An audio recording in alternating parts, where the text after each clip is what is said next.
Hello, Secret Keepers. Art. Art never changes. From the marriage of aspiration and instruction in the cave paintings of early human, drawing their intended prey with their bare hands to understand them better and teach others how to hunt, like an early tutorial in hustle grind set.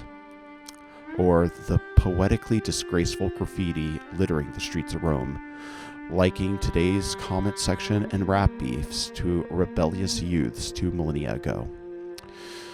On to the surrealist and impressionistic collages of concepts and colors, setting us on a course to travel into our next great frontier, the mind's eye.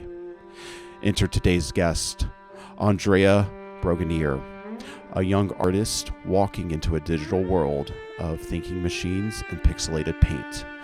Still, she follows in the grand tradition of imagination, aspiration, and communication through the visual medium. Because while the tools may have changed, art never changes. That and so much more on today's episode of the Moth Studios Super Secret Podcast. Shh. Please tell me how awesome that intro was.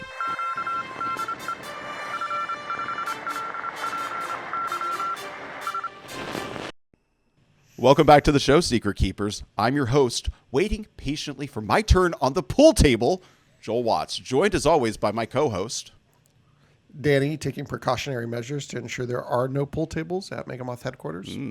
And today we are joined by, let me see if I get it right, Andrea Brogunier. Yeah, correct. Perfect, actually. Professional artist. Welcome to the show, Andrea. Thank you so much. I'm so glad to be here. Awesome. Thank you, guys. You're welcome. It's so nice to have professionals on the podcast. Yes. Danny, you have one here every week. Mm-hmm. Yeah, that's what you keep saying. Yes. Well, today we're going to be talking about her journey, her ongoing journey to make her passion for art a career, and touch on the work she is doing for our game, X Seekers of Fortune. But before we get into all that, we always like to start out with the question of the week. All right, I'm ready. All right. So there's a little bit of a setup to this one. In my experience, every talented creative envisions another creative outlet. Writers want to be musicians. Musicians want to be painters, and painters want to be writers. So if you could have a second artistic pursuit to go pro in, what would it be? This is a great question. I feel like I have so many different creative things that I enjoy, but I mean, on top of doing art, I do love writing. I write casually. I don't actually put any of it out there.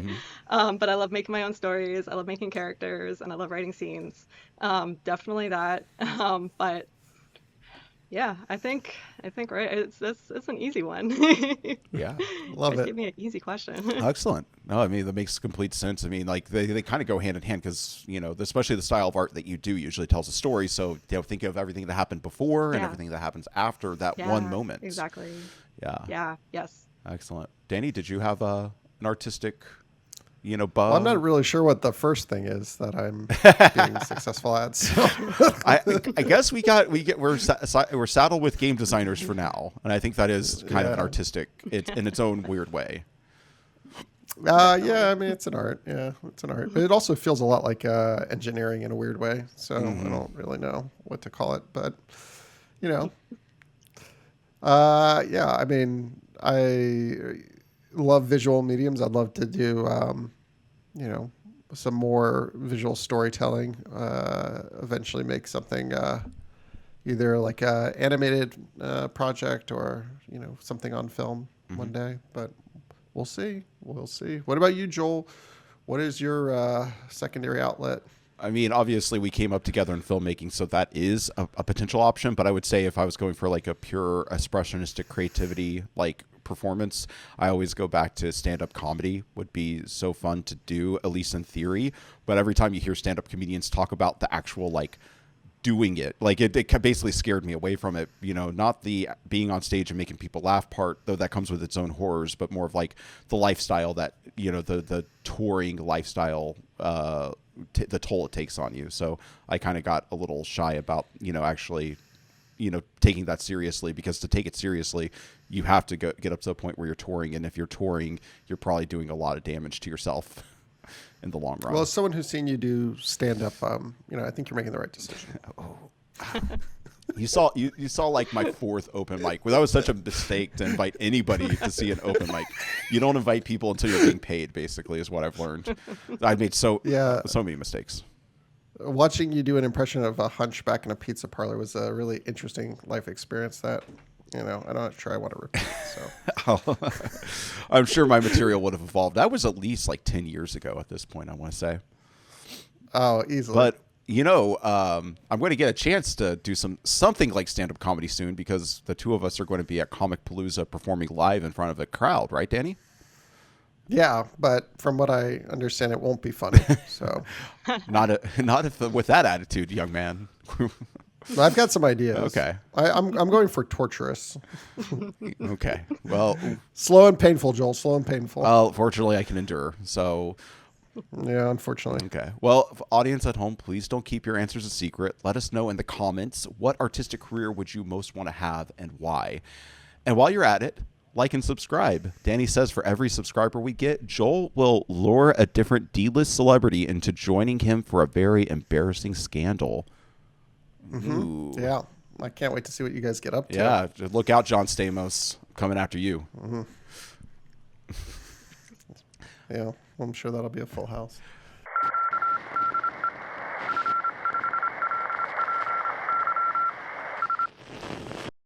Ah, yes. I see it within you. It starts with a subtle urge. You tried to ignore it, but the call, it intensifies. Do not look away, kid. This is your moment. It is time to set your sights on new adventures in X, Seekers of Fortune. A quintessential two-player strategy card game filled to the brim with mystical challenges and unpredictable twists. As fortune seekers, race to claim 5 adventures by assembling the necessary leads to fulfill your quests. But who said it would be that simple? Throughout your quest, you and your rival will unearth ancient sites, perform staggering feats, and discover powerful relics for use in noble or ruthless ways. As you gather more experience, you will discover crafty combinations that will save your hide or sabotage the competition, leaving you with the prize.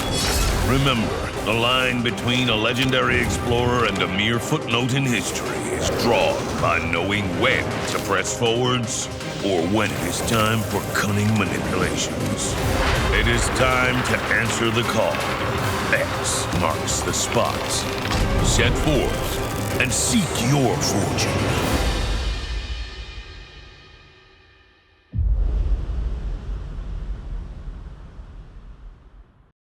So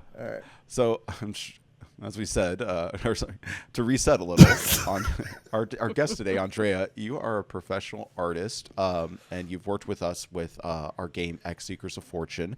We wanted to get to know a little bit more about you and your passions for both art and gaming. So I always like to start our interview by asking you about your origin story in gaming. Did you grow up in a gaming household? Were you playing games at a young age?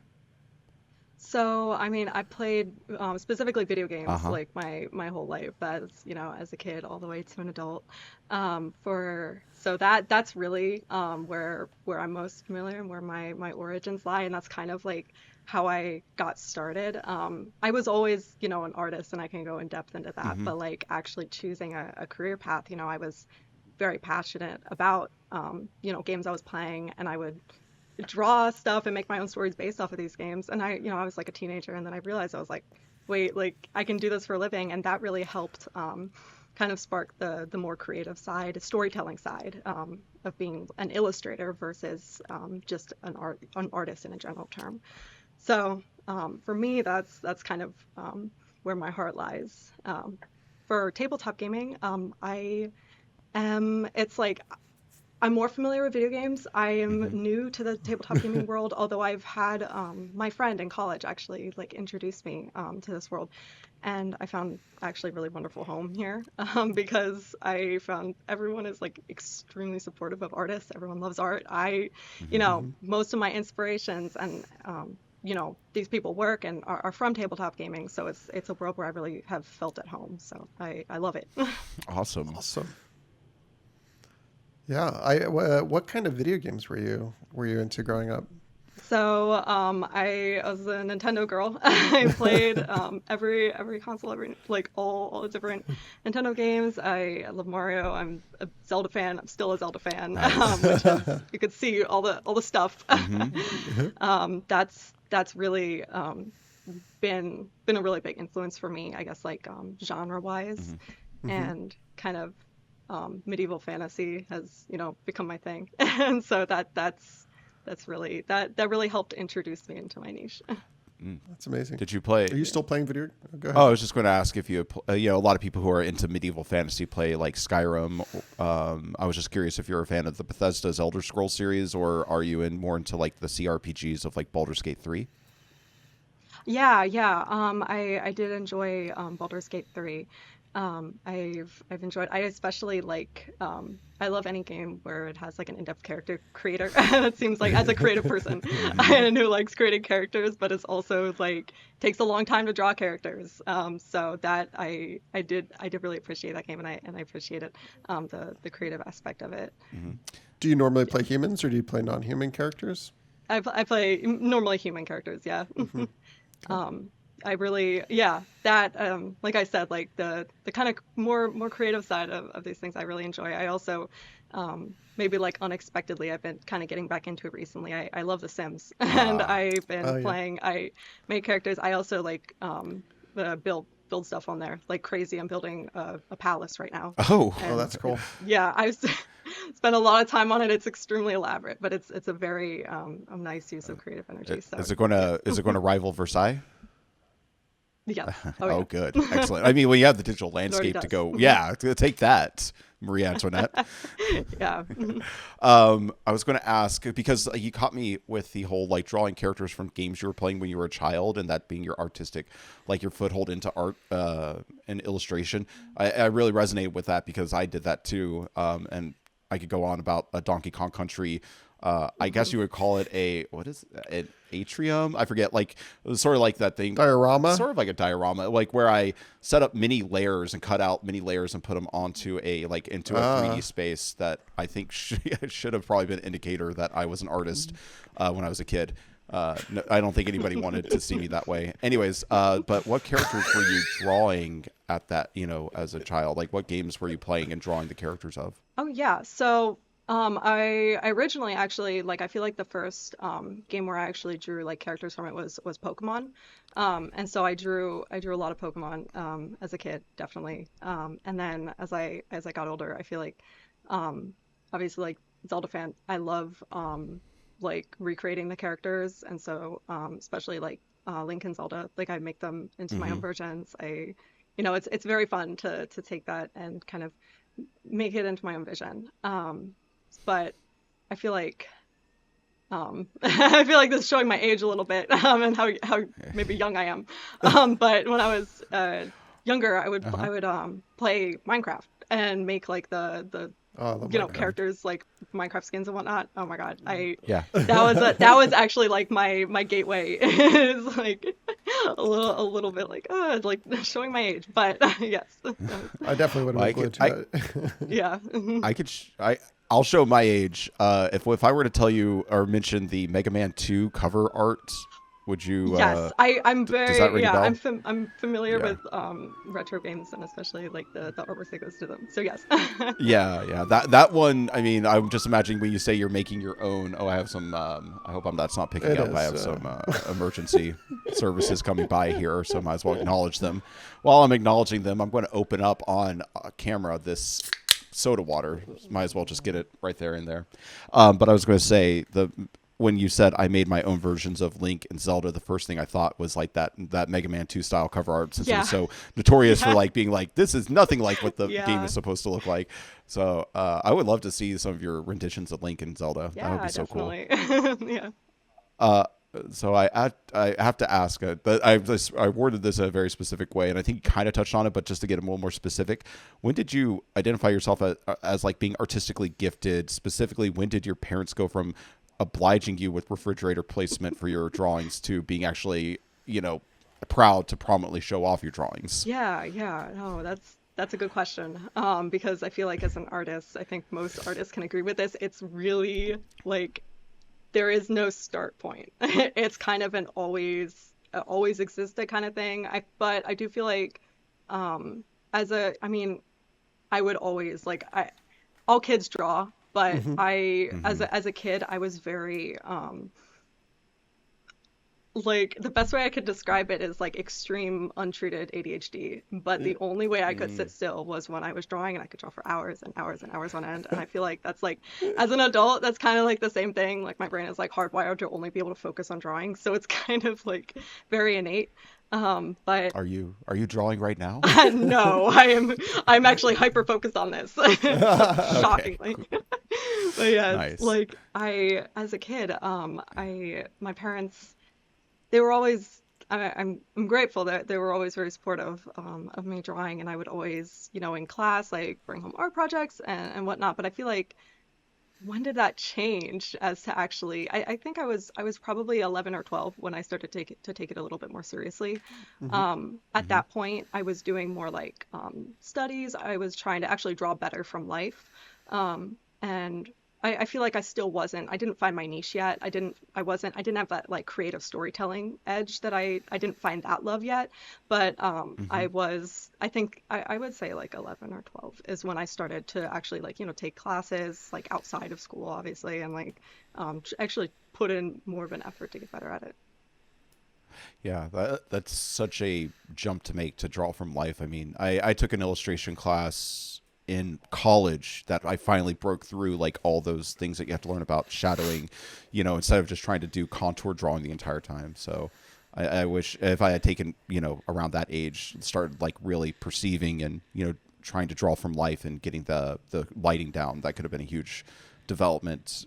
So that's awesome that you started to, I guess, mature your drawing. Yeah. It's one thing to sit down, I guess, and try to draw like anime style characters. It's another thing to actually like, draw a bowl of fruit. Yeah, exactly.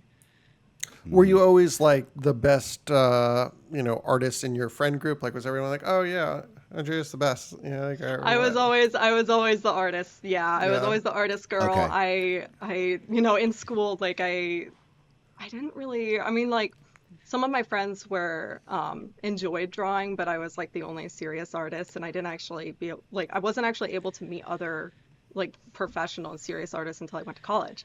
But even like all throughout my life, even in college, in a college of like artists, I was the art girl. Like, and that says something. What is that? Wow. How does one achieve that distinction in an art school? Yeah. What was it that separated you? I mean, my friends would call it like overworking to death. But Okay. I called it passion. But Yeah. but like that was, I mean, I was very, I mean, I think all artists are dedicated, but I really push myself sometimes. It's like it's in healthy ways and unhealthy ways. So I definitely was like all focused, and like my life kind of revolved around doing my work for my classes, but also like taking them maybe beyond what the scope of the class was, or doing stuff on my own on the side. I was always in the studio, so that was kind of my life. I have to admit that I do feel like there's an element of that in just our collaboration, and we can talk about it more. But the amount of additional material that you show us beyond just like the thumbnail is like the first time, because we work with other artists, and the first time we got some of that from you, it was kind of like, oh wow, this is well thought out. Yes. Very attention to detail. Oh my God. Yeah, no, my attention to detail, I pride myself in it. But yeah, you guys get like, it's funny because you see how I work and see my thought process, and like I also kind of in addition to illustration, I specialize in concept art, and so a lot of this stuff is like second nature, of coming up with like different iterations and then showing you guys and be like, here, like choose. Yeah, it's super appreciated. But Joel, I believe I think, this whole idea of going to art school is something we should delve a little deeper into, don't you think? Oh yeah, totally. I think that I kind of wanted just to get an idea. Like you said, you're in the studio all the time. Now, is that starting at like high school level? Are you locking into art at that at that point, and like all your electives are art oriented, or were you still like doing band or other things? So, and forgive me, I'm gonna get a drink of water because I am Oh, talking. I've got like No, water you're here. I'm good. ready. oh yeah. Yeah, I have two different waters. Two different Yeah, he waters. was Yeah. briefing us I before haven't the talked show. this much in so long, so like, Yeah. You're too busy Yeah. arting. Or, yeah, Well, if you. yes. So, all right. So the question, repeat it. Yeah. My brain is Well, like, I guess, I mean, maybe I should rephrase it to make it a little more robust, but, it's like, there's like the side of your life, there's the life you have to live in order to have something to worth, communicating to others. Were you like so locked into art even at the high school level that you were like all your electives were art based, or do you think you got a little bit more well-rounded before going into like an college? I would say, okay, yeah, that's a good question. No, I was pretty locked in. I was very dedicated, like to just focusing on, and it wasn't even like I was consciously trying to necessarily focus on it. I mean, it was at the detriment of my academics. Like I didn't study. Oh. But Wait, what your history courses aren't so good? yeah, like I can relate to that, I would yeah. just, I mean, I was not a great student. I would just go home and like draw and play video games. But Yeah, I can relate. and yeah, the amount of times like I would get my sketchbook like confiscated because I would be drawing in class. But You know that you're like, you got something going on if like they are discouraging you from doing something they would normally encourage you Right, for. Because right. I remember I had books taken away from me because I would read during my yeah, classes. yeah, no, the Yeah. creative mind can't be shut in. So It can't. was this at the Savannah School of Design, or is this before that? That was before. So after college, or no, after high school. After high school, I went to Moore College of Art and Design, which is in Philly, and so I guess I can talk about more of like the early times. Well, in high school, I'll talk about kind of briefly go over one thing in high school that was very frustrating to me was that I couldn't get my academic and like observational and artwork that I did for like classes and studies. That artwork was a very like it was much better than my imaginative work, and but I love doing the imaginative work. I love doing like the kind of storytelling work because I found that love when I was probably like 14. That was like a huge shift for me. That's when I started drawing, like stuff from like video games, anime, and like that work I wanted it to be good, but it just wasn't. It didn't hold up at all. And so going into college, that was my mission. I was like, I'm gonna make like my imaginative work look just as good as if I'm drawing something that's right in front of me. And so Okay. when my first year in college, that was at Moore College of Art and Design. It's a small art school in Philly, kind of close to home for me. And the first what is it like August to December, I didn't talk to anybody. Like I was like, I'm here to draw, like everyone leave me alone, like do not I'm talk not here to to me. make I friends. would have headphones on. I would be like, I was so like antisocial. And I'm very like, it was in the winter that I actually was able to finally meet other people that I was like, wait, other people here are creative and they have the same interests, and this is great actually. And it was You kind treated of it like shocking. you were treated like you were going to a community college. Yeah. I was very, I think my mindset was very like rigid. I was like, I don't want to do anything else but draw. But after that, I really became more well-rounded, I think, like socially. And That's good. so that was really, I mean, after that, like I consider one of the best years of my life to be my sophomore year of college, which was actually right before COVID. And so I was there at Moore, and that's when like all of my friends, like all the people that I met, we got like new people in our friend group, and we would just it was like pure chaos. It was like unhinged, just 24/7, because we all lived in like the same area. The dorms were like kind Yeah. of run down, but it was very homey in a nice like dense community kind of way. No one would lock their doors. We would all the like buildings were connected, so we would just go to the studio at 2 a.m., come back, and like it was very fun.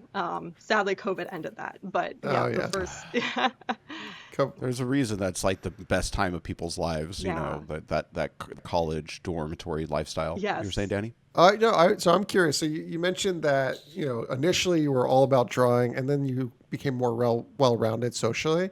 Do you remember like what motivated that, or how that began to change? Was there like a moment where you're just like, I need friends other than this pencil, or like, Yeah, I think I did. I think I did realize that. I'm like, oh yeah, like listening to music and podcasts is not enough to keep me company. And then Yeah. I really, me and my friends, I mean, we really bonded over gaming. Like we would play video games together, and everyone would like.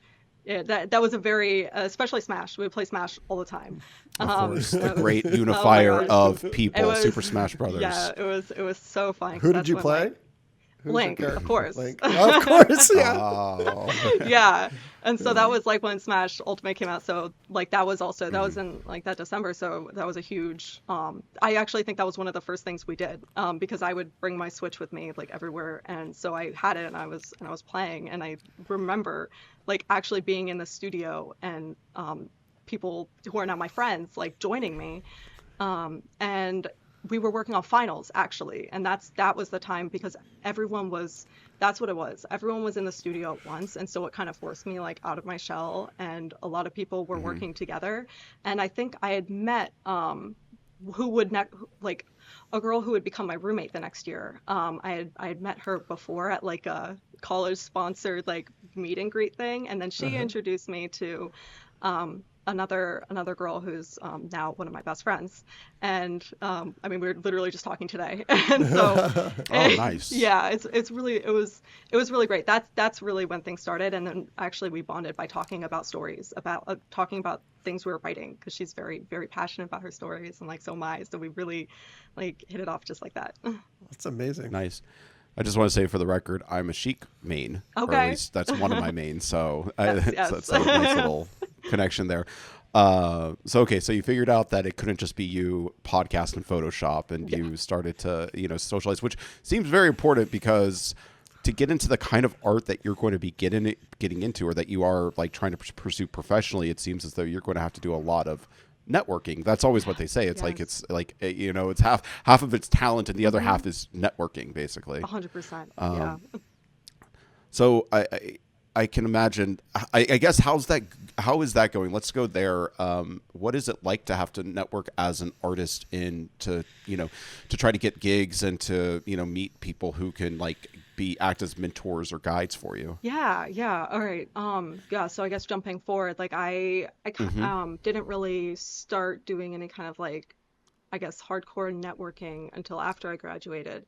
I ended up, I did do like some, and had some very, very like cool opportunities towards the end of college. But after graduation, networking for me was like, I feel like I went through from the beginning of college to like the end to now a complete like almost like not personality overhaul, but like evolution, because going into college, I was, even like mid-college, I was so self-conscious. There's no way I would ever walk up to someone and like tell them about my work if I can't even feel good about my own work.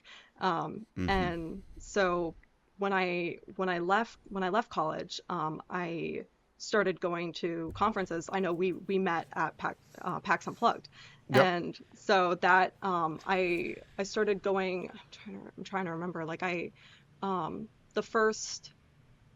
was in the fall. Like this is very recent. Like my networking journey has started very recently, like last fall. And I went to IllexCon, which is kind of close by to me. Amazing, a lot of magic artists there, super cool.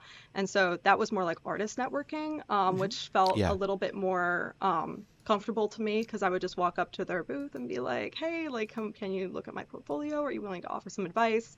But it wasn't until Lightbox Expo that I went to, and that was a turning point for me because I can actually say like them like not a lot of things you can be like as specific of like, oh, this was the moment, but this was the moment for me.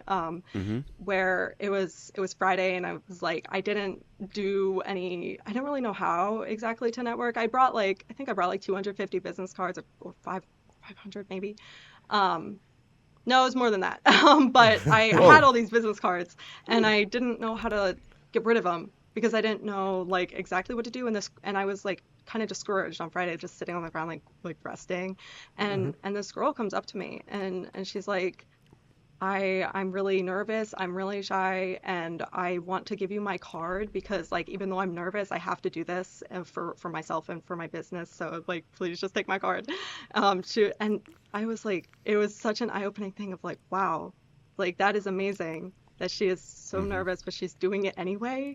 Like there's like I can do it too. Like I'm nervous, I am not one to like go up and talk to people, but if she can do it, like so can I. And so I actually think that was like I actually stood up and started doing the exact same thing, and every single conference I've gone to, I've done that exact same thing.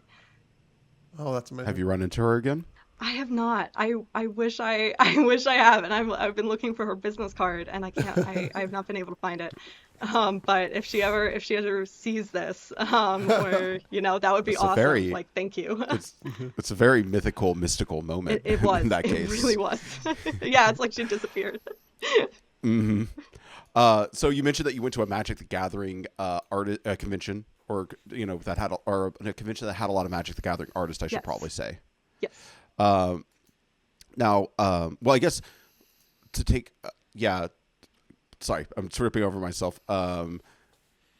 Magic the Gathering seems to me to be a bit of at the very least, a steady source of like work for somebody who's in your artist, I guess, terrain. And we're not going to lie, our artwork in our game is very much inspired by how Magic the Gathering handled their artwork. So I guess my first question would be, what is your experience with Magic the Gathering as a game, first and foremost? So my experience, I know how to play, but I don't really play because like I just honestly like I draw.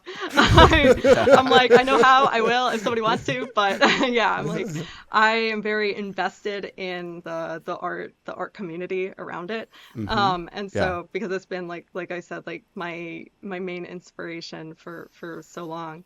And so actually going to these events and being able to meet some of the artists that I've looked up to for so long, like that I actually have like on my phone, rotating like images, like 100 or so images of all my favorite art, and I'm like, oh, I like just so I can see it and be inspired, and I see these people whose art comes up on my phone every day, so it's very cool, but that's for me like the world of Magic has been really just like an art experience for me. And when I went to MagicCon in Chicago, and they art like artist alley section was literally like, it felt like half of the experience was just centered around artists, and it was like the most welcoming thing that I've ever experienced. Honestly, like being at a conference, it felt just like being at home. It was really nice.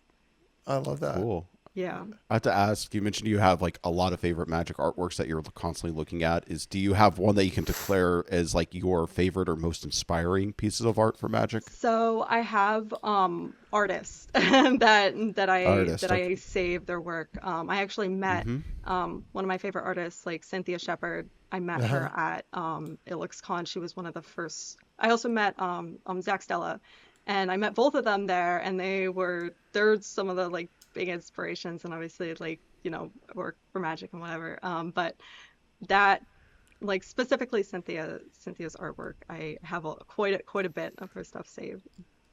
I love that. Yeah, very cool.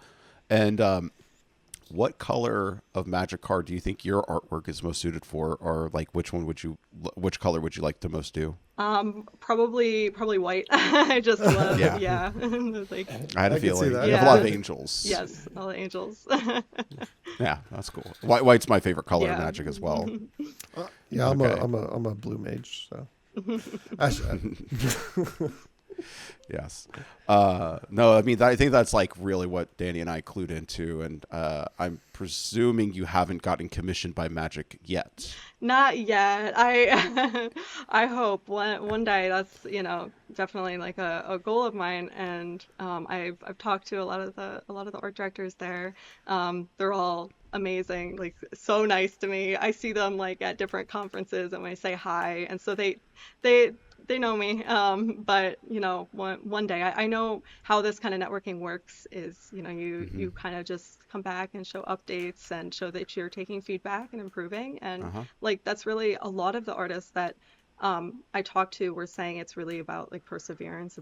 If you stick with it and keep going with it, they will you will get something eventually, even if it takes It's a long time.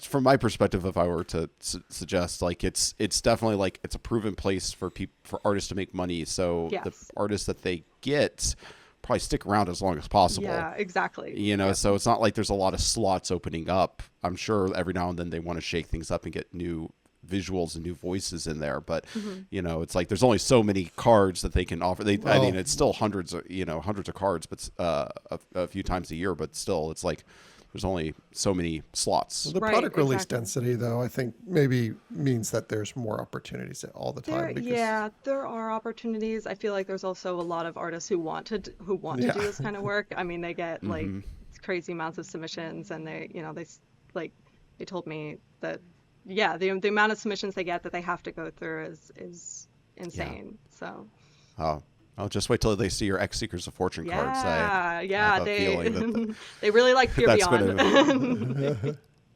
Yes. we really liked Peer Yes, Beyond. thank you. That's what's important. Yeah. So I did want to go back because I don't feel like we totally got to the bottom of one piece of information. You said you were really good at life drawing, but you wanted to get to the fantasy or imagination drawing. I think is how Yes. you placed it. Yes. Did you as you had a moment where you kind of opened up as a networking person, somebody who was able to go up and talk to people confidently? Was there a moment of transformation that happened with your imagination drawing, or was it more just a gradual knocked away at it like marble slab until you got David?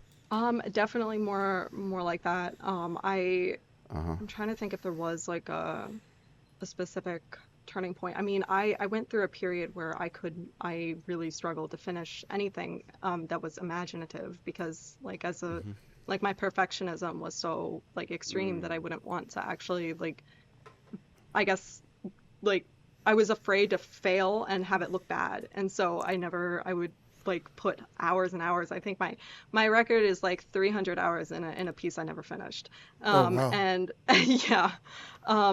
And so that was like I was actually at a really, really low point, and that was over COVID, that time period. And Well, yeah. yeah, I mean, yeah, everyone, like that was We when I sh- transferred. Like I took a year off of school because I just like I wasn't able to do like the Zoom learning.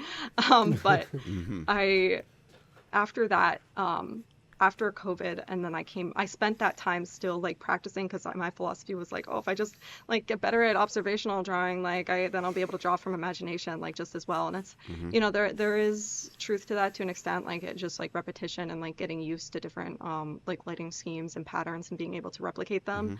But it's really, I feel like it's a combination of like getting better, utilizing references better, getting better references, Yes. and just honestly like confidence and being not, it sounds like so obvious, but being not afraid to create bad work. And it's like, it might not look exactly like it does in my imagination, but like, that's okay. It doesn't have to, and it doesn't mean it's not good. And so I really went through a period of like actually going back to college was like the first time that I could actually, since high school, that I could complete something imaginative. But this time it was different because this time I actually used all those skills that I got from like my observational and study work and was able to apply it. You know, this reminds me of a great quote that I'll paraphrase from Ira Glass, where he talks about how it takes a while for our taste to catch up to our skill. And so when we're young, we get discouraged because we have great taste, but we don't have a way to produce it. And then as we get older, if we stick with it and persevere, sometimes the skill gets there. And your skill, I mean, I can't imagine what's in your mind if you don't feel like your work today is in line with it. It's great. Yeah, thank you. Yeah, you described it perfectly. That, you know, we want our skill to be at a certain level, and we're just not there yet. And you have to like keep working until the taste and the skill align. And when that happens, it's amazing. It's incredible and so rewarding. Yeah, absolutely. I'm sure were plenty of people throughout my life who were essentially trying to tell me, don't worry about being not good now. You have your entire life to get better. And I was, you know, so many times I was discouraged, you know, like they said, like discouraged because it's like, I want to be good now. I want to be at the top level now. It's like, if I knew I had to live my entire life, I probably would have been a lot more patient with skill development. And there's always that weird wonderkin who seems to be like able to just do it immediately. And you're like, well, obviously I'm not good enough because I can't make $100 million movies at 20, you know? So like, exactly. You know, we compare ourselves to like something that's probably not even real. Yeah. And it turns out they are very specialized in just being able to do that one thing, possibly. Right. There's some caveat there. No, that's what you said though about reference, because I thought it was going to come down to that, like, you know, like having good reference photos, because like some of my favorite art are, you know, like some of my favorite, the art for Magic the Gathering that is like most stuck with me is the ones where I've seen the artists like process and seen like early reference photos where they got like spouses or friends to pose for them in the lighting setups they wanted with the expressions they wanted. And that really, you see it, like the quality that just jumps up so fast when you know that there's real references, at least in my opinion. And so, like, I think there's three of my favorite art pieces that we had made for X Seekers of Fortune all had Danny and I actually used references or took reference photos to send to the artists. Yeah, oftentimes it was just Joel making funny faces and weird positions and me trying to get under him to get the right angle. And a good reference seriously like makes all the difference. And I'll buy references, but you know, sometimes I have to take my own, and often for like commissions I will just take my own. I get dressed up like the character, I get like all the lighting all right, like I set up an elaborate like camera scheme thing, so I'm all about like the better the reference, the better the piece will be, and it doesn't matter like how good of an artist you are. I do believe like it does come down to your references. So is there a picture of you dressed up like Ana Lucia and Pierre Beyond somewhere? Yes, actually. Yeah. That exists. Yes. I braided my hair too. Oh my goodness. I'd love to see that. I'll have to like dig that one out because with the lighting under like lighting and everything. We had to so we did an artist spotlight for all of our artists, and that would have been I wish I'd known before. We should have you send that in. We could use that during our upcoming campaign. I would love to have that sort of thing. We could put that in with me. I did one for what is it? Unearth. Breaking the Seal. I did. I was great. Both of those are great. I was just going to say it would probably pair well with my Speak the Wild Tongues. Where that was an interesting photo for sure. And I took it like while I was at work, so I was like in my work uniform, just like, you know, we were just like, we got to get this right. Anyways, give me one moment. That sparkling water is getting to me.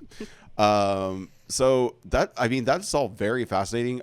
We did want to talk to you a little bit about, you know, kind of a controversial topic that Danny's actually made quite a few TikTok comments about. We've had entire episodes of the show dedicated to it since we have an artist here in front of us, we thought we might want to broach the subject of this new AI image generation era that we're in, and, you know, kind of get your perspective on it. So I wanted to start by, I have something written here. So many people say that artificial intelligence artwork is a tool and should be used and embraced like digital art was in the 90s and early 2000s. Do you see a world where you incorporate it into your workflow? Do you see this as being a tool that an artist themselves can use? Great question. I'm going to get a drink of water because I know I'm going to talk. I'm like preemptively preparing. Yes. All right. All right. So yeah. So the question is about AI art and if it has a place in my process, right? Yep. Correct. Okay. All right. So, I mean, I could go into like, my thoughts about it and whatnot. I would say like I have my personal thoughts about it, and then I have like my thoughts of how it is going to impact artists and the world as a whole. For me, in my process, like I personally don't use it. Just because like I guess like I don't know, out of principle or whatever. Like Mm-hmm. I don't, Mm-hmm. I do think like if if it does exist and there's some like place for it in artist process, like I really think that the limit, at least in my like personal opinion, my comfort limit is like inspiration images. Mm-hmm. Because sometimes if you're looking like Adobe stock will have like AI images and they're labeled, thankfully. I think anything that's used making AI should be labeled. 100%. Mm-hmm. Yeah. Yeah. And so I think if there's, if like I said, we all wish it didn't exist. If it exists, the only really place for that like my comfort level is like, all right, this is like a interesting image. I use it as inspiration, but like certainly not as any kind of reference or like, and nothing that actually goes into like the final product of my work. Like I'm very much like Mm-hmm. I want this to be me. I Mm-hmm. don't want to take these like shortcuts that I kind of, at least I consider like I don't feel comfortable with. Mm-hmm. So yeah, that's where I draw the line. That's where I draw the line for myself. Yeah. No, that makes complete sense. I was imagining maybe you, from the artist's perspective, there might be like some part of the process that might be a little tedious and time consuming without really Yeah. having much to Like return.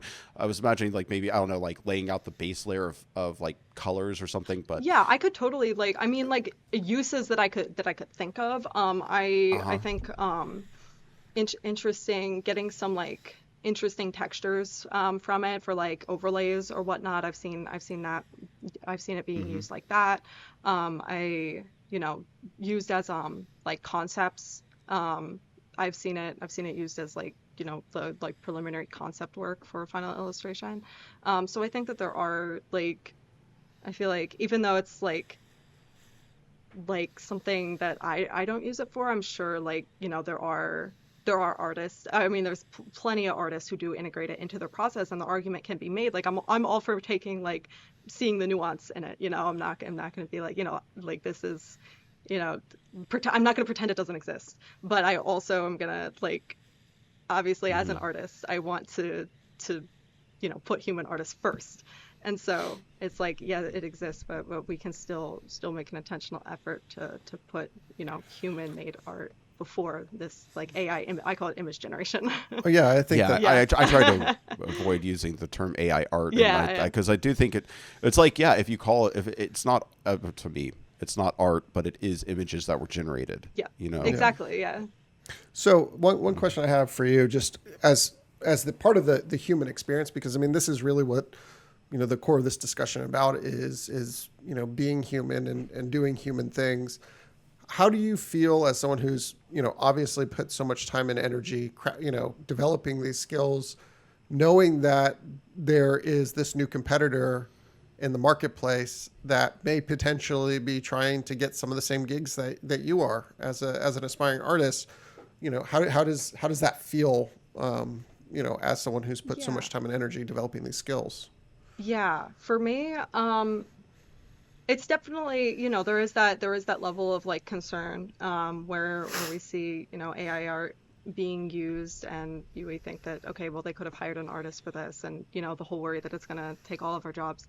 I personally, like, I figure like if it takes my job, like I wouldn't want to do anything else anyway. So I'm like confident with like the path that I've chosen. I'm like even if Mm-hmm. I knew that like AI art would take my job, I would still choose this path because Mm-hmm. there's something like my I guess like satisfaction from being an artist isn't necessarily from like it's great to get hired, but it's about my ability to create like my own vision and Mm-hmm. um, AI can't do that. And so Yeah. I think personally, like, am I like concerned about it? I mean, I think it's something we all should be concerned about.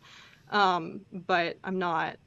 I'm not too worried about it enough to say that it's the end of the world, because I do believe that, like, I do believe people are aware of it and want, I think people want human made art. Like, I like to think that there is demand for art that has that human touch, because like you can tell, I mean, AI art, you can tell it feels like mass produced, it feels kind of generic. And I do think that eventually, you know, if it's like churned out enough, like this AI art, and is pushed, I think people are going to get tired of it, and there will be some kind of like consumer backlash. So I think like the demand for human artists will naturally, optimistically, hopefully rise. That's my hope. Did this just crossed my mind, but do you think that the market might, for, let's see, for art for my personal aesthetics at home, do you think the market might swing towards actually, like physical media art, paint, acrylics, things like that? Yeah, that's an interesting thought. I think whether it will, I think that those two worlds will always be like separate, in the sense that I don't think digital, like, are you asking if digital art will ever kind of, or if there will be more demand for traditional versus digital? I guess, yeah, I guess I'm leaning towards like, do you, I mean, this is totally Yeah. speculation, but it's like, it's like the idea of like, maybe it'll open up more people to support local art and Yeah. young artists by like because like my dream is to be able to walk into, because there's plenty of coffee shops around here in Austin that you walk in and they have art on the wall by local people, and I'd love to be able to be in a spot where it's like $500, sure, I'll just buy it off the wall, Yeah. because that's how I imagine supporting artists. Yeah. I guess maybe what I was getting at is maybe there could be a pendulum swing back towards like people like really appreciating, because for a long time we had screen printing and other like very mass producible Yeah. versions of art that were very popular. I'm just thinking of a time when it might go back the other way. It's like, this is a one of one because they had to paint it. Yeah, I think for sure. I think that world will always exist. I think that there will always be a demand for that original in art, and I think that if we're, because we get into the worlds of like fine art versus illustration, and so like as an illustrator, I make digital work that can be then distributed and copied and whatnot. But as a lot of fine artists who maybe like own studios are going to be selling their work at like local venues, and I hope that it increases the demand for local artists. I think I feel like people do want that stuff still, because it's especially something that's one of a kind, and that is just like a traditional painting specifically. There is a lot of demand for that for sure, but I think the worlds are separate. I think what. Yeah, Go ahead, Joel. I just wanted to wrap up that thought with, do you have that traditional training, or have you been like a digital artist almost your entire life? So I do have the traditional training. I've been doing digital art. I started on, I guess Procreate came out in, I believe, 2012, and I started using Procreate in 2013. So Wow. I was 13 years old. So I baby. But I I just took damage. and so I actually, that's funny, because like I did my parents were telling me that like on a computer, when I was like, like toddlers like do like drawings and stuff on paper, but I was doing like scribbles on like MS Paint. And so Yeah. so I guess, but like for traditional training, I did kind of start doing like academic traditional work. I have a lot of training in like oil paint. I did a lot of oil paint. I did acrylic. I did a lot of charcoal. So, and in college, they actually like really push, they make you do traditional for basically like the first 2 to 3 years, and the third year you can start transitioning to digital, but they want you to start with traditional, because that gives you a foundation that you can then translate to digital. It's just another medium. If you have the skills, they will translate to any medium. Yeah. Yeah, that's fantastic. So one thing that I think has been concerning me a little bit lately, and we put out the video talking about wonders of the first and the impact and potential implications of massive commercial success for one of these projects that is unabashedly using artificially generated images. And a lot of the feedback in defense of AI is, hey, this is inevitable. You can't stop it. It's a technology. People just need to retrain. Don't people complain about the Industrial Revolution. Our photograph, our cameras. Yeah. So to me, I think the point that a lot of people are missing is that this isn't just about whether or not a technology can produce images. I think this is about economics. And what concerns me is like, I hear you talking, and this is like what you're going to do. You're a very skilled laborer. You have put many, many hours developing a highly specialized skill that the market pays for, and you could conceivably learn a good living. But almost overnight, a lot of your opportunities are going to go away. And it's not like you're going to just be like, okay, I guess I'm going to go be a computer programmer now. Right. Like, it's in your DNA. Like, you're just going to be drawing.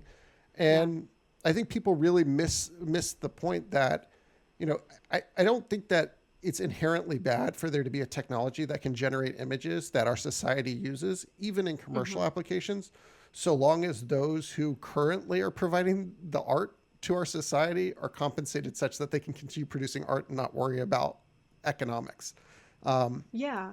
So I guess what my question is for you is, what does it look like in a world where, there aren't art opportunities anymore? I mean, could you ever see yourself doing something else? Do you see retraining or finding a different profession as being a viable solution?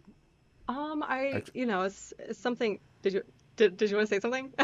Sorry. I guess to tag on this question is, have you had like, I don't want to say regular, like a service industry job or anything like that you have skills into?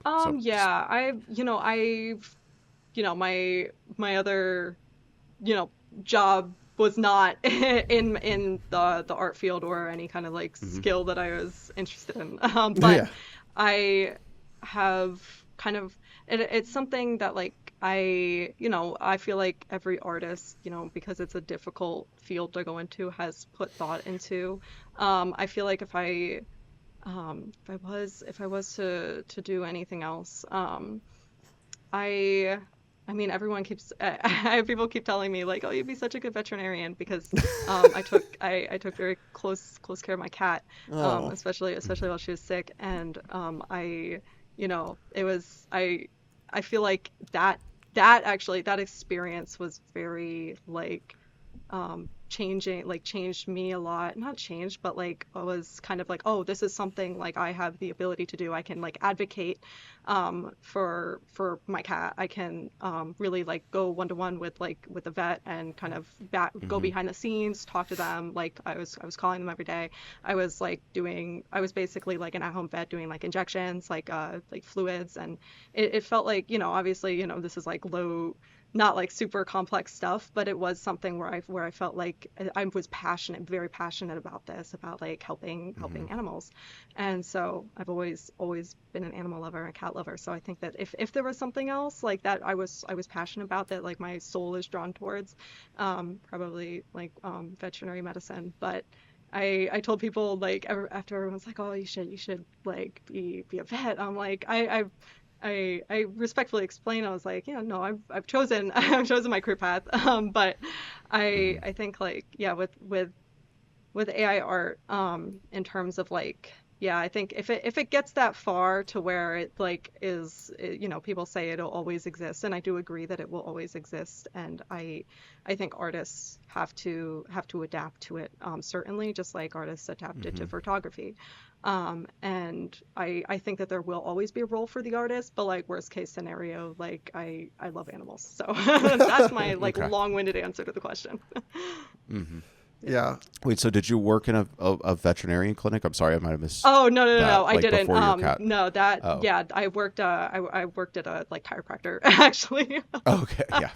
Yeah, but I like my veterinary experience was basically just in like medical, doing at-home medical care, but also like learning a lot through the process from talking to the vet, from like going behind the scenes and seeing like how this stuff is done, like talking to them and Yeah. getting like walk through everything. So it did feel like I was, getting a glimpse into what that world could be like.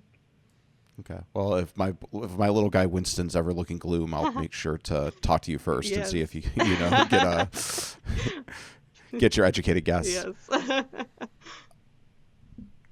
Yeah. Yeah, I think that the conversation that I hope that the conversation turns to is really talking about just the broader implications of artificial intelligence on the labor market in Yeah. general. One of the Yeah. things that I'm very concerned about is there's this common refrain, hey, we've done this over and over again, people need to just retrain. But I think there's a unique quality to artificial intelligence, which is that it replaces intelligence, and it is super intelligence. It's far more productive. And I think that, a society where artificial intelligence creates abundance such that we can focus on our passions is a society where artificial intelligence is well used. But I'm afraid that we're heading more towards a dystopian society where capital uses AI to further consolidate their hold on resources and Right. and sort of starve out everyone else. And because automation can replace labor, the thing that's kept us going is you've always needed warm bodies to do jobs, and that's not necessarily true with artificial intelligence. And I do think that there's still a need for consumption with our current scheme, but I'm not sure that that even is going to matter necessarily, depending on how things are arranged. So I think artists are sort of a canary in the coal mine, and I think a lot of people are like, they're artists, like whatever. But I think this is the beginning of a really major issue that everyone should be concerned about. And I'm not saying, hey, like we need to pull the brakes, we need to get the torches out, and we need to chase AI out of town. Like I said, it's not going to happen. But I think what we do need to do is say, hey, we're not okay with whole groups of people who are providing skilled labor to the market being pushed out overnight, being disenfranchised, and left without economic opportunities, without any form of support or compensation. And I hope that people take a broader view of this and really show up for artists now, because I think it's coming for everyone in a very short horizon.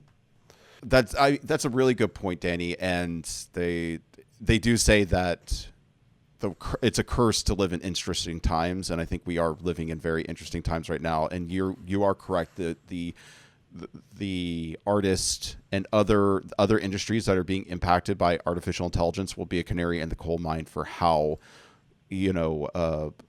potentially lacking humanity, like we might our society could turn into. And like I don't want to get too dark about it, but there are potential horrors. We could make a misstep, and we have made missteps in the past before that we had to spend a long time recovering from. But artificial intelligence in place of labor is going to, once you start replacing people's labor, you start replacing people. It could be a scary thing. But I do believe that, especially for art, people always have, I think you wouldn't want just some sort of Burgertron making your burger, at least not for every meal. You would want there to be a chef standing over your burger patty and assembling the burger together.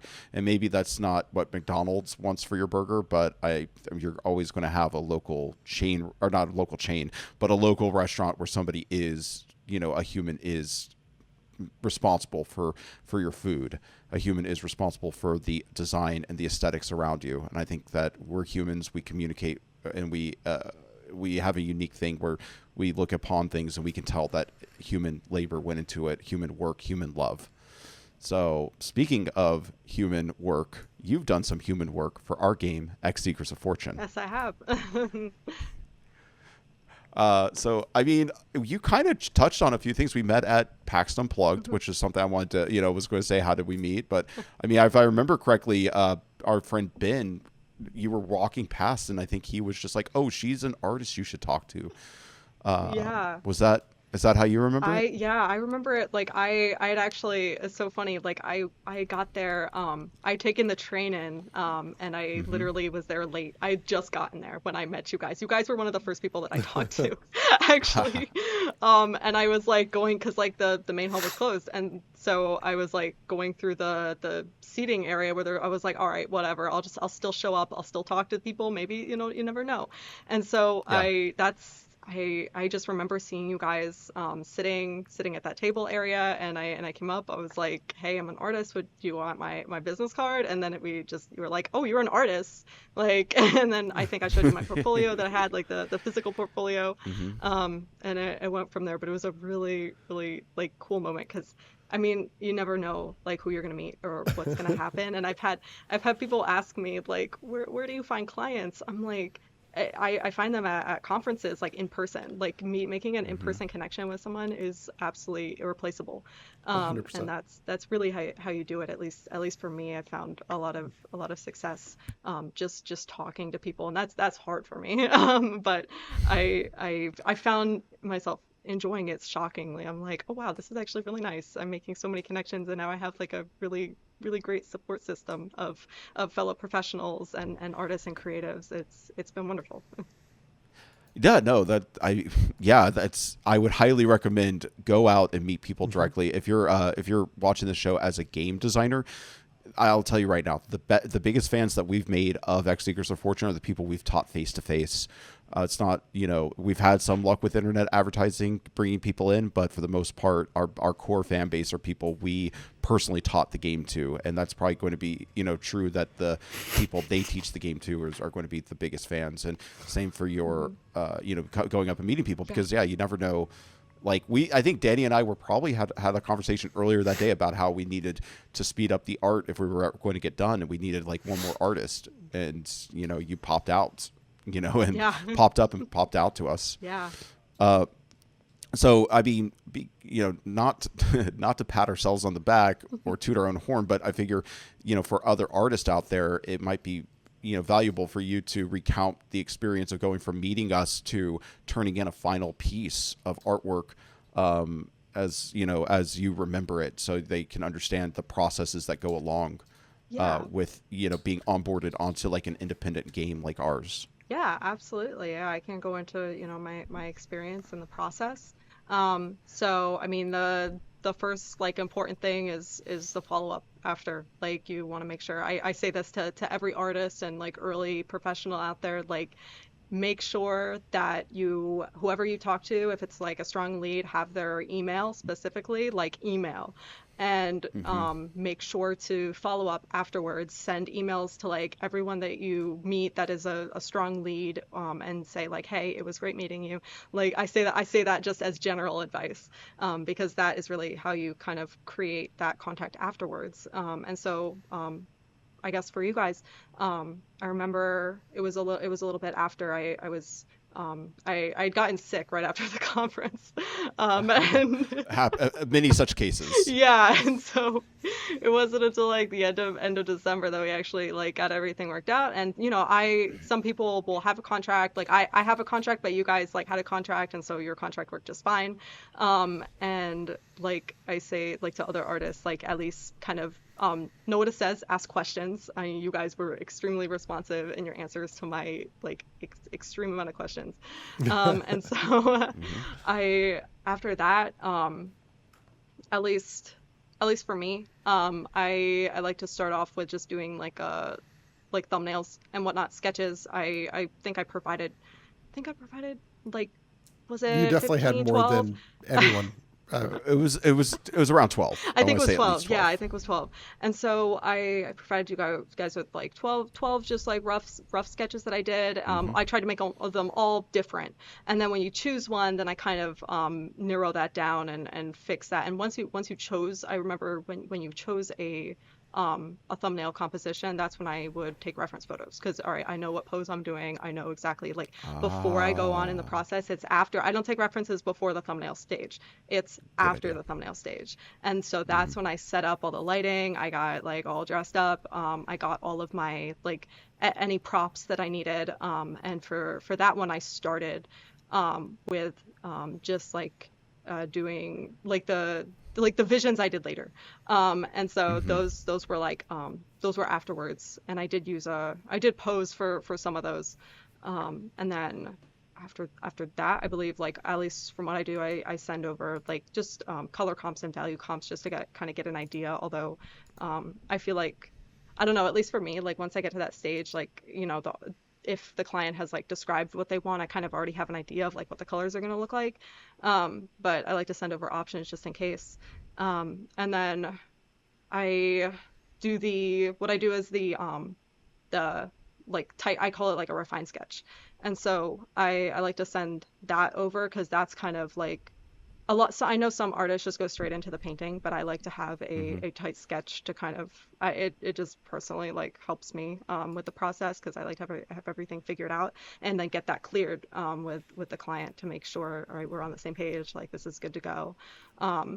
And after, the tight sketch is cleared, like color comps are cleared, value comps, and, every like preliminary thing like that, then I will start going into painting, and that is like the meat of the work. Like all that stuff preliminary is kind of like 10 to 15% of it, and then the rest is after that, that's like the big long stretch. And so I usually start with I start with figures, faces especially.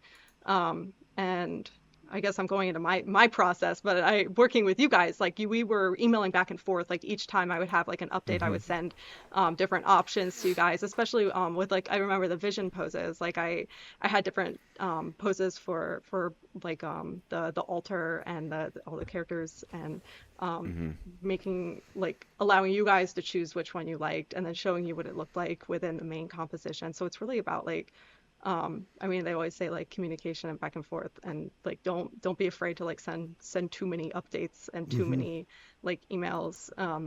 It's good. Like I think, I know you guys like appreciated the options and all that. So after that, it's really about like, communicating and trying to at least like, I like to see like, okay, what kind of schedule like are you guys working with, or if you guys have some kind of deadline, and then I kind of plan out how long it's going to take. I work backwards from that due date, and then I'm like, all right, well then I need to have this done by this time. Like the painting needs to be 50% finished or whatnot. So while it is a very like, it is the illustrative process of that I go through for any piece, but the only difference is that at each stage I'm checking with you guys to make sure, like I don't go on to a new stage until you guys clear it. Yeah. And I think that one thing that we've learned through this process, and advice I would have for any artists is don't rush through the thumbnail stage. Like get the thumbnail stage, get the sign off. Don't put a lot of time and effort into a rough sketch until you get like a general sign off on blocking, because where we've gotten upside down with artists is, they go too far into a rough sketch, and then you're like, well, this isn't even the blocking that we need here. And then, they feel like they've invested time. So really, on those low effort, kind of sketches, like, incrementally make sure that you kind of get the bones in place before you start fleshing things out. Exactly. And it's like how I like to think about it. It's about like variety, and in the early stages, not about refinement. You just want to give like a wide scope of what it could be, and then you kind of narrow it in. Yeah, absolutely. And you did that, and I can't compliment you enough. I mean, for us, like, Joel and I, we're pleased when we get like 2 or 3 options. And so to get like 12, we were just like I remember it took us like we had to sit with us. Like I think we looked at them and talked about them, and then we at least gave it a few hours before we looked at it again, because I think that what we eventually went with was like not on our radar when we first were looking at it, because it was kind of like there's just so many exciting options. Also I think just a general tip for anybody is give yourself time to sit with something. I mean, it is nice to get immediate feedback, but you don't want to give such immediate feedback that you haven't gotten time to actually stew over it. Give yourself like look at it, then look at it again a few hours later or the next day. That'll usually make a huge difference. Yeah, that's important to me. Like I like having time to like digest things and then kind of come back to it with a clear mind. Absolutely. And I think it's important, as we're not art directors, but we had to do our own art direction on this. And Yeah. I think it's important to approach it as a dialogue with the artist, and Yes. to make sure that you're kind of giving them some general guidance, but really allowing them to drive as much as possible, and not get in their way, not be overly specific. Try to give them the feedback that they need in order to understand what you're trying to achieve. But then just give them the space to execute, and be there to support, and just make sure everything stays on track, So, we really appreciate, you've been a fantastic collaborator. We've been blessed with 7 fantastic collaborators. But, you've really impressed us, and we really, really appreciate your work you've done on Thank you Seekers of guys. Fortune. Thank you so much. And you guys have We're been wonderful, wonderful to work with. I mean, Awesome. seriously, like you say, you're not art directors, but you are for this. Like you are. I appreciate that. Validation. No, that's it's great. I'm looking forward to moving on to doing set 2. In fact, I think I'm going to try to be more diligent about like saving all the images and the work in progress, so that way we can have much more of a, we did a couple of things where we like did like almost time lapse style like post, where it was like, here's the rough sketch and here's the rough colors and here's the the when we had it the reference photo, and then here's the final, that sort of thing. I'd love to do more of that for the next set, because it's just, everybody loves seeing like that process. Even if you're not an artist, it's so cool to see an art time lapse. Oh yeah. I had one more question about the game before we move on to the lightning round. Of all the arts that you've seen for the game, which one do you wish you had gotten to do yourself? Oh, that is a good question. I really do. I mean, maybe I just love the artwork for Silence the Ego. I just, I mean, that was like, again, like a good reference for me when doing mine, but like the art was beautiful, and the concept is like absolutely, like the idea behind it is lovely. So I think those at home, wow, that's amazing. It looks so nice. That's incredible. Yeah, that's got to be my favorite for sure. Yeah, it's amazing. That's Daniela Ivanova out of Germany, and she's really very, very talented. But you both remind me a lot of each other. So I'm excited to see Pure Beyond on one of those mats here pretty soon. Yeah, I'm so excited.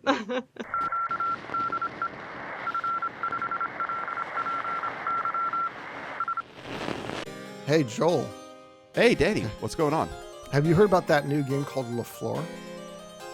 Not enough. Do you have more to tell me about it? Absolutely, I do.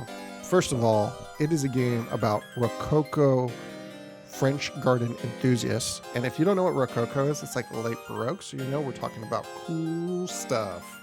Oh, hell yeah. I love me a art history. So in this game that you should know about, because it is super cool, you're going to play one of these enthusiasts, and you're trying to have the best garden party of all the aristocrats who are throwing garden parties. And all the other aristocrats are going to be trying to outdo you. Does that sound like something that you want to do? Like, competition to be the fanciest boy? The fanciest lad? Please tell me more. I thought a dandy like you would love that. So, here's the thing. You're going to have to go around. You're going to start off with a chateau. It's going to suck. It's going to be plain. It's going to be boring. But that's where you come in. You're going to have to run around Paris collecting stuff to glitz it up and make the best possible garden party. Does that sound like something that you want to do? What, Trip the Light Fantastic and Oui Paris? I don't Count know me what in. you just said, but I liked it. Okay. Well, in the end, if you can do it, if you can pull it off, if you can be the most prestigious Rococo garden party, then you'll be declared the host of the Grand Soiree, and you will win at La Fleur. What do you say about that? I say, where do I find out more, Danny? You can learn more at DocSominum.com. The game is currently live on Kickstarter, unless you're listening to this in the back catalog, in which case you should probably just look for it on Amazon or wherever you buy games. And buy the game.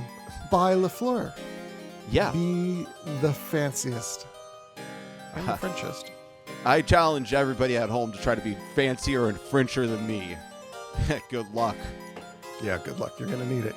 All right. Well, back to the show of the Megamoth Studios Super Secret Podcast. If you can call it that. Well, that was a really great interview. We have one more section before we start getting into our wrap up.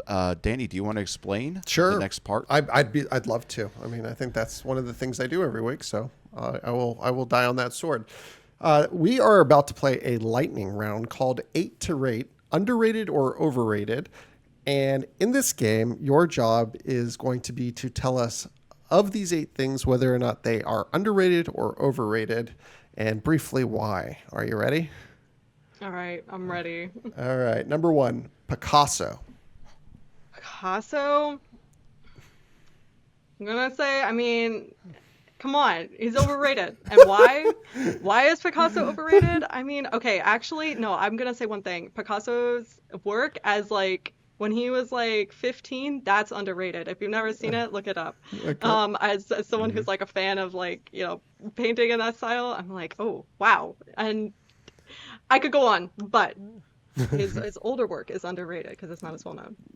Okay. Yes. That's fair. Number 2, Adobe Creative Suite. Adobe Creative Suite, I use it and it's overrated. I'm not gonna defend Adobe. Yeah, overrated. And why? Like expensive. I literally have the like Photoshop basic plan. I'm not paying for the rest of that. Yeah. Okay, number 3, Wawas. Wawas. Oh my God. Okay, I gotta say overrated because I live in Sheets country, so I if have know been the to lore. Sheets. Yeah. You have? Okay. I have. All right. Yeah. All my friends. I mean, I'm kind of like on the border, like, and so it's kind of like I can drive. I have Wawa and Sheets, but definitely like my personal love is Sheets. I'm trying to remember because like Sheets you can actually get like a decent espresso at, which is crazy. Oh, it's good. Oh my God, Sheets coffee is actually so good. I would go there like I hate to admit it, like every day before work because the coffee was so cheap, but actually really good, and I couldn't afford Starbucks anymore. I'm trying to, I'm trying to remember. No worries. Anything not to support Starbucks, in my opinion. Yeah, exactly. Okay, sweet. So for our the next one here, we have Zelda Breath of the Wild. Oh my God. All right. So my personal like favorite game of all time. I would say underrated because people don't see. All right, I'm gonna say it's underrated because like everyone loves it, right? You would think it's overrated. But I feel like for me, like I feel like the story is underrated. So I'm gonna say that. I really appreciate it. Okay. Gettysburg. Gettysburg. All right. Definitely kind of overrated. It is literally a field. I've been there many times. I live not far from it. Yes, it was important in history. Yes. It is a interesting place to visit. My I think someone in my family says they caught a ghost on camera. They have a lot of ghost tours. Yeah. But as you know, as someone who lives close by and has been there all the time, overrated. But I still recommend going. It's an interesting place, and there's I'm trying to remember. I remember seeing this really cool statue in the distance, and I was like, it was like this. I think it was an angel statue, and I was like, I need to go draw it. And I walked like 2 miles to go draw it, and it was not worth it. So.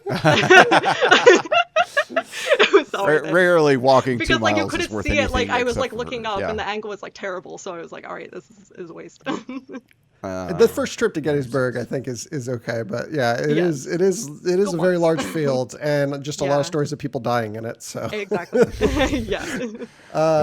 You had to imagine the mud. Okay, SCAD. SCAD. Okay. I mean, I enjoyed my time. I enjoyed my time there, but I mean, honestly, I would say I feel like I'm literally claiming everything is overrated, but I think it's overrated because like I feel like the student body is like there's so much is great, it's a huge school, but like it's everyone knows it. I'm like, couldn't we be a little bit more like obscure? All right, we got that's fair. number 7 here. The original 150 Pokemon. Ooh. 151 if you want to count Mew. Yeah. Mm-hmm. I would say the original 150 Pokemon.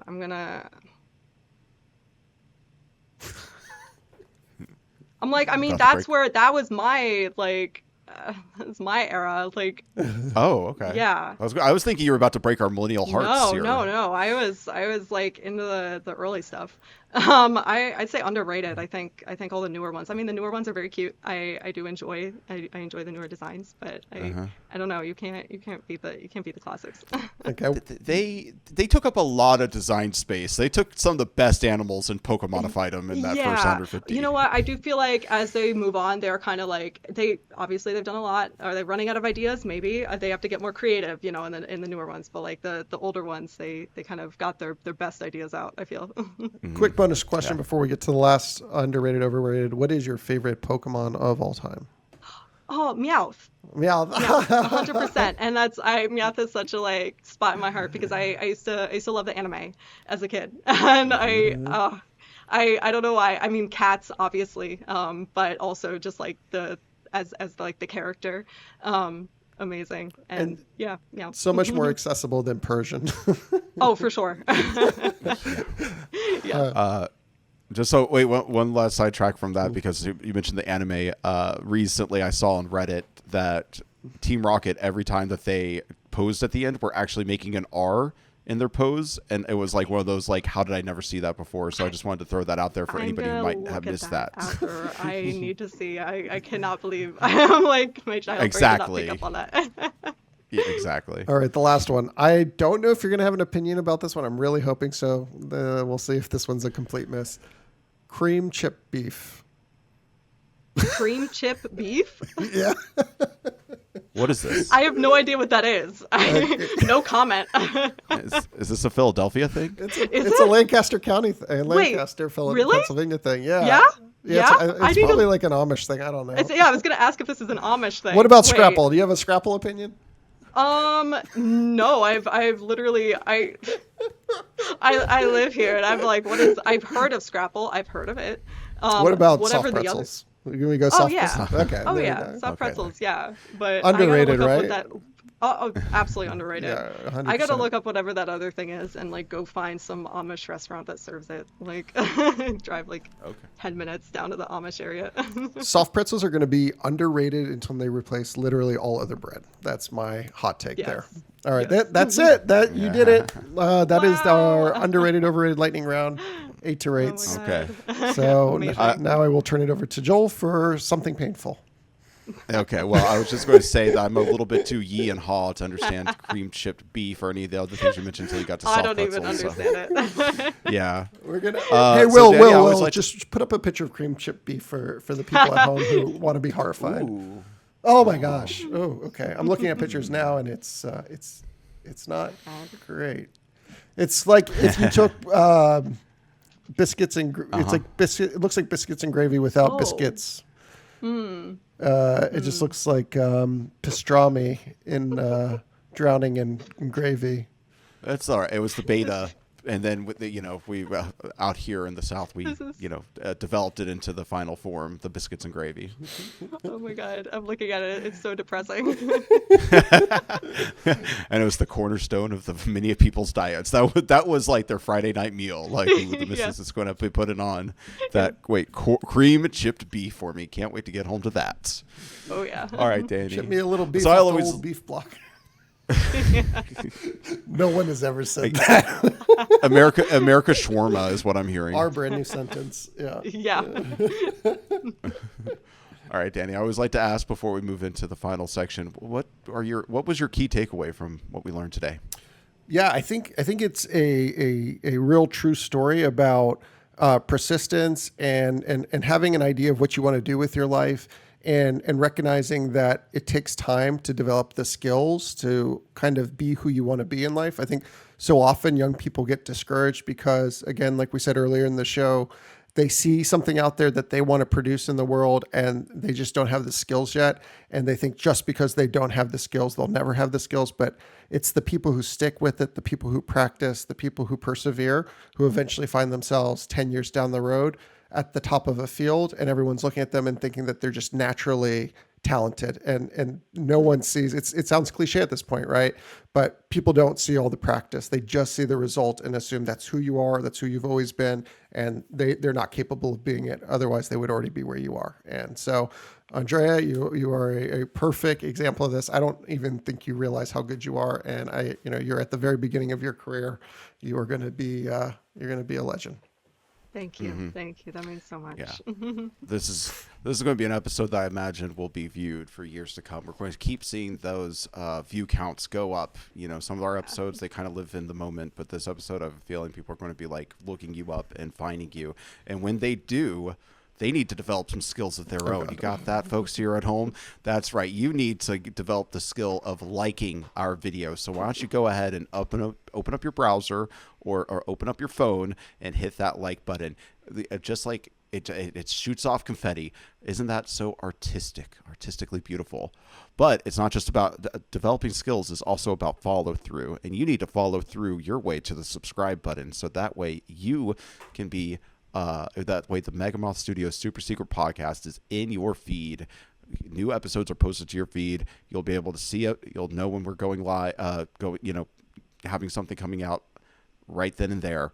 But it doesn't stop there, because you can be even fresher. You could be one of the first people to see our podcast whenever it's posted by hitting the dang bell. Ring a ding ding. We got ourselves an interview for you. Just right out of the oven, out of that editing oven, that uploading oven. But we understand not everybody is a YouTube podcast person. Some people like to use podcasting apps. Your friends maybe don't like visuals. Maybe they don't like visual art. They only like auditory art. That's a weird word, auditory art. Anyways, that's not the important part. The important part is we are available on all the podcast platforms: Apple Podcasts, Spotify podcasts, Podbean, Lastcast. You name it, you can find us there. So tell your friends that they need to subscribe on their favorite podcasting app to the Megamoth Studios Super Secret Podcast if they have an interest in art, an interest in games, an interest in, just us farting around. We're artsy, we're fartsy. It happens. Don't judge us.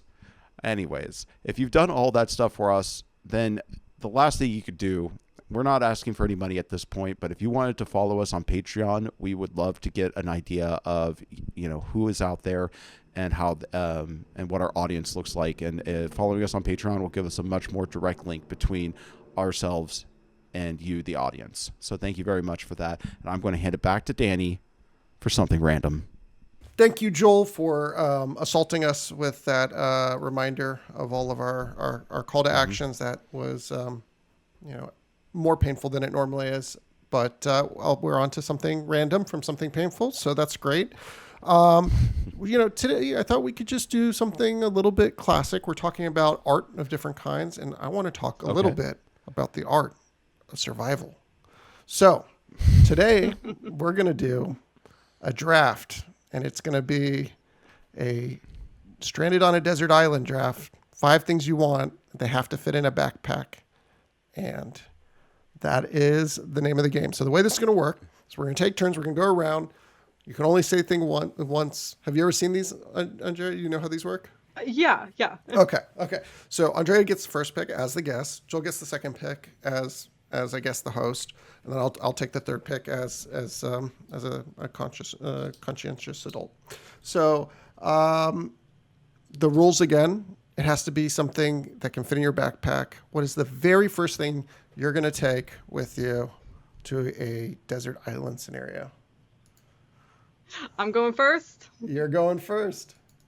All right. Well, I'm like, my computer there's no Wi-Fi. Or power supply. Or power supply. That does suck. Yeah. Mm-hmm. Honestly, I mean, a traditional sketchbook. Sketchbook. Okay. Yeah. Doesn't need power. It's perfect. Sketchbook. Yeah. There you go. Yeah. Number 1 sketchbook. I guess you're going to be rubbing some sand in that sketchbook to make your art. Well, you know, or Right, finding right. some mud. there's some more A picks. stick. So.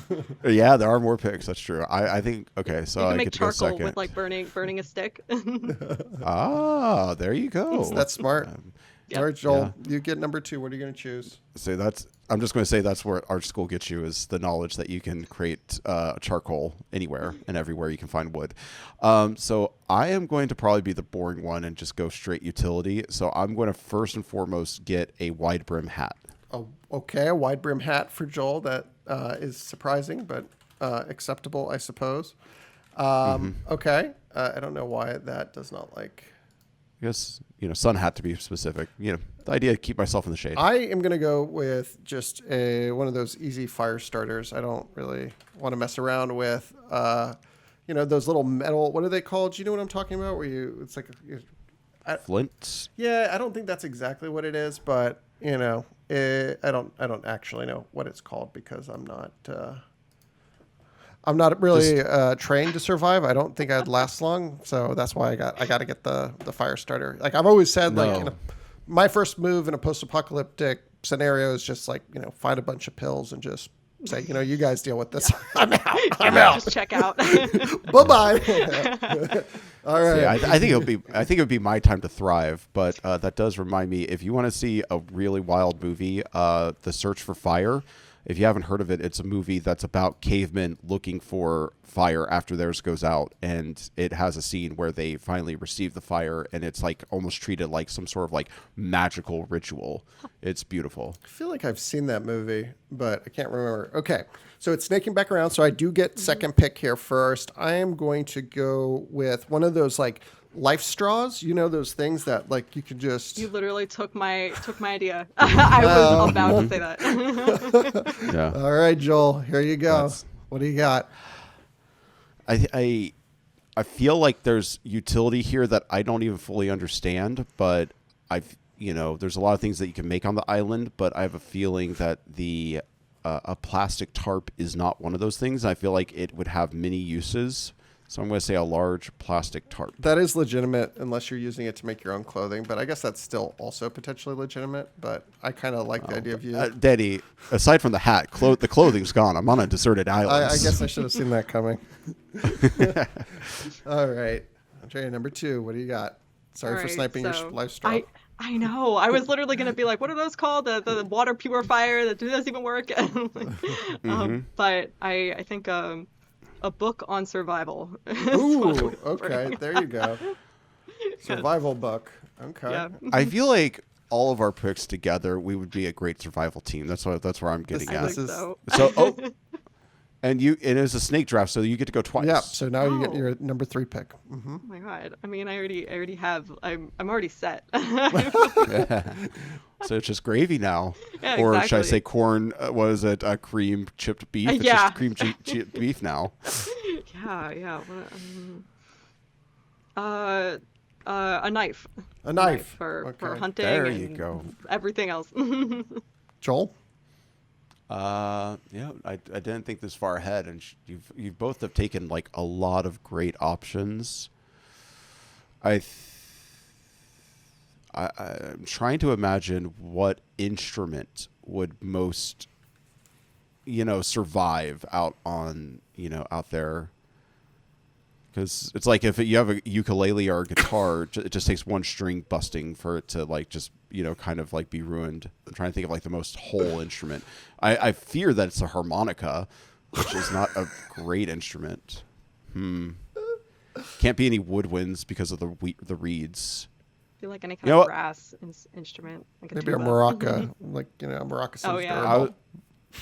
I was going to say bongos. I feel like Okay. broad enough, not so annoying, and you could still probably, sing over a good beat. So I'm going to go with bongos. Okay. I'm going to go with a durable multi-tool.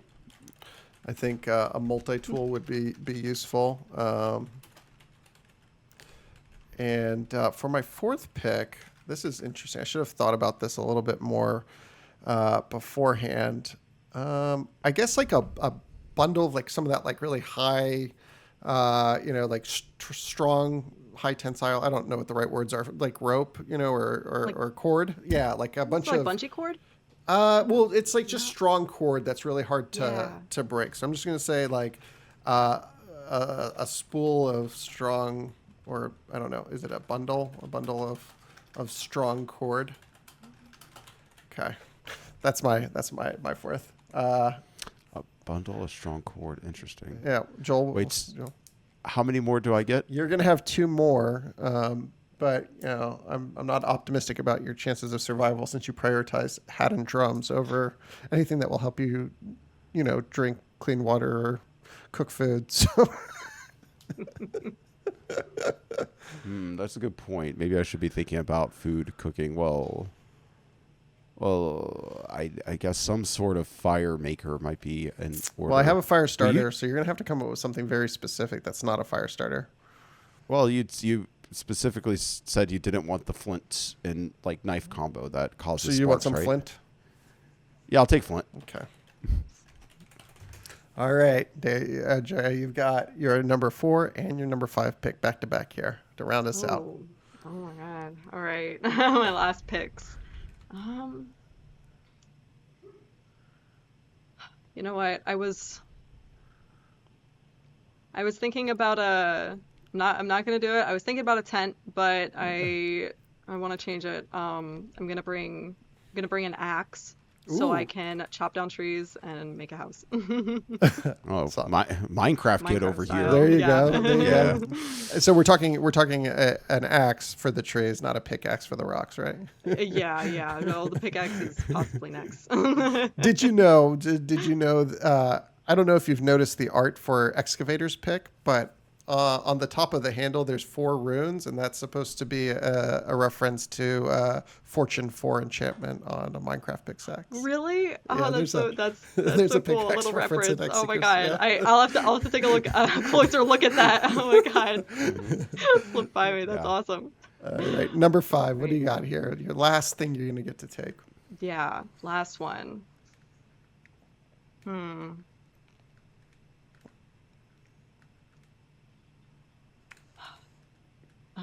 I would say, okay, so somebody already said a plastic tarp, right? Tarp. Yeah. Yeah, A plastic tarp. What about one of those, like,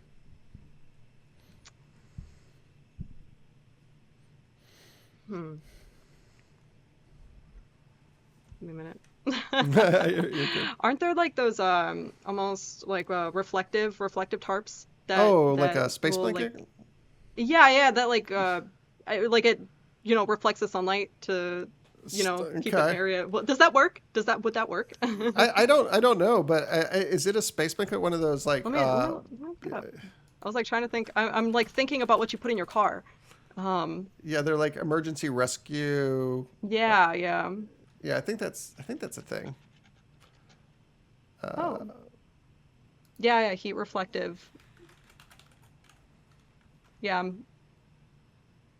Yeah, one of these. Yeah. Space blanket. Okay. Yes. That's solid. Joel, what's the last thing that you're going to use on your trip there to the desert island? It feels a little bit like, you know, one of those things where I might be able to fashion myself one of these, but, you know, considering how common they are fashioned on the island, having a professionally made one from, you know, the real world. Oh, we also need to judge if we can put all this stuff in our bags. But I was going to say yeah. a spear was going to be my last pick because I can use it for hunting, you know, both on land and I can use it for hunting fish or catching fish. I don't know if you're going to be able to get a spear in a backpack though. Well, I could imagine it could be like one of those telescoping pole spear. I was going to say, like, you know, it comes in a case and Okay. you have like 3 parts and you screw them together. Okay. Some sort of collapsible spear. Yeah, collapsible spear.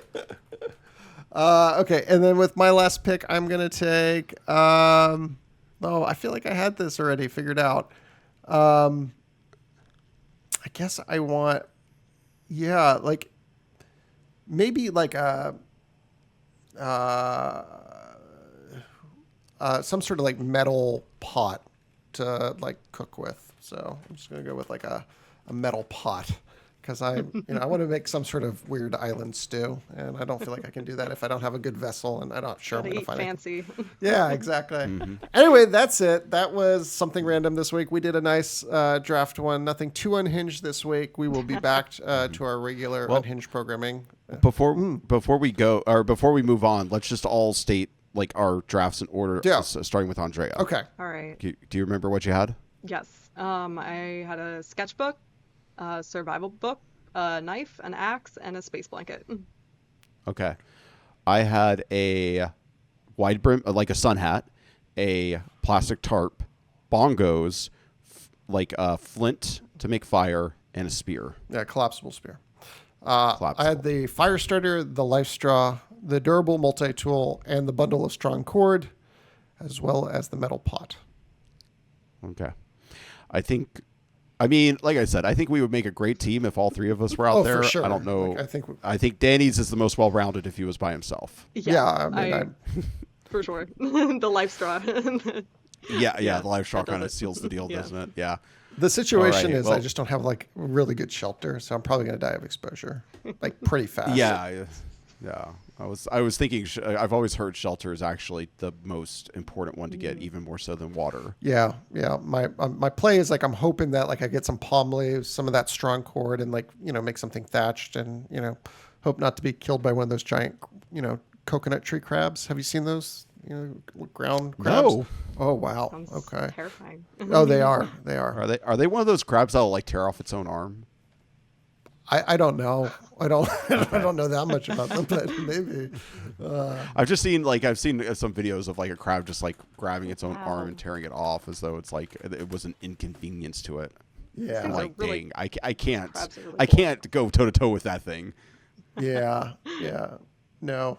Yeah. Anything that'll rip its own arm off is not really something I want to mess around with. Okay. Well, something we do want you to mess around with, Andrea. Where do you want to be found on the internet? All right. Well, you can find me. I'm mostly on Instagram. It's just under my name, Andrea Brogunier. And I obviously have my portfolio website. I'm on other sites that I'm, gonna start posting on, but Instagram's my main one right now, looking to expand. But yeah, follow me on Instagram. You can follow me on other platforms. I have TikTok, I have Twitter. So yeah, feel free to say, come along for the journey. It's a wild ride. All under the same handle? Yes, all under the same handle, AndreaBrogunier, because it's a lot. Excellent. Thank Yeah. you. I was exactly about to ask you to spell it out. And Danny, where do we want people to find Megamoth Studios, or more importantly, what does Megamoth Studios have coming up? Yeah. So, I mean, I think our socials are somewhere along the sides of the screen, right? And then link in the bio. There's bound to be a in the link tree bio, down there. things like that. Yeah. If you want to see us in person, if you want to play X Seekers of Fortune, we're going to be in the Houston area at Comic Palooza at the George R. Brown Convention Center, May 24th through the 26th. It is Memorial Day weekend. We will be doing the live show at the Podcast Pavilion at 5 p.m. And we will be in cosplay. So if you want to see what kind of unhinged cosplay situation we have going on, you'll have to tune into that. And then we also will be demoing X Seekers of Fortune all 3 days for a considerable amount of time. So please come up to the Tabletop Gaming Room and check out the game. We would love to spend some time playing with you. And Excellent. that's the main thing we have coming up. We've got a couple more conventions still coming later this year, but we'll announce those after Comic Palooza. Okay.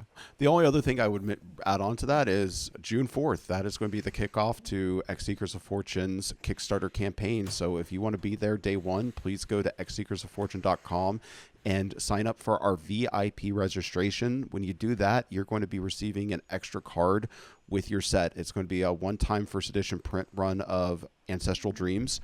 We may print it in the future, but it won't be with the same artwork, won't be with the same treatment. So this is your one and only chance to get that original Ancestral Dreams artwork. Yep. But other than that, that is it for the Megamoth Studios Super Secret Podcast for the week. I would love to thank our guest Andrea and my co-host Danny. I have been Joel, reminding you that you must start somewhere. So why not here? Thanks for listening. Theme music by James Hilden, produced and edited by William Wymore. You think we can get one of those coconut crabs to come on the show?